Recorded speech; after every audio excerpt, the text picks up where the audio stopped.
Angul cricket cup final match रे rising student Cuttack और MUCC Sambalpur मुहांमुही स्थानीय कदम पड़िया अनुगुल जिला क्रिकेट एसोसिएशन और मॉर्निंग स्टार क्रिकेट क्लब आनुकूल्य अनुष्ठित होतिबा सर्वभारतीय Angul cup cricket tournament semifinal पर्याय शेष हो जाइछि। आसंता काली राइजिंग स्टूडेंट कटक और एमयूसीसी सम्बलपुर फाइनाल मैच अनुष्ठित हेबो। प्रथम सेमिफाइनाल कटकर राइजिंग स्टूडेंट और यूनियन स्पोर्टिंग भुवनेश्वर मध्य अनुष्ठित होउथिला।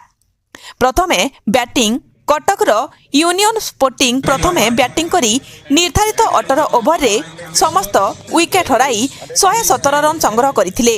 118 रन रो विजय लक्ष्य नहीं राइजिंग स्टूडेंट कटक दल 16 एक ओवर रे मात्र 4 विकेट विनिमय रे निर्धारित विजय लक्ष्य हासिल करथिले।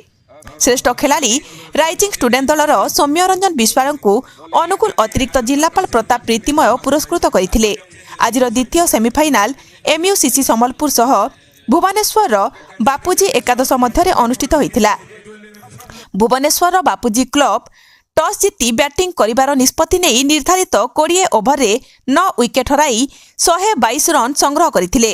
123 रन रो विजय लक्ष्य नहीं एमयूसीसी सम्बलपुर दल 2 ओवर रे 2 विकेट हराई विजय हासिल करी विजय लाभ करथिले।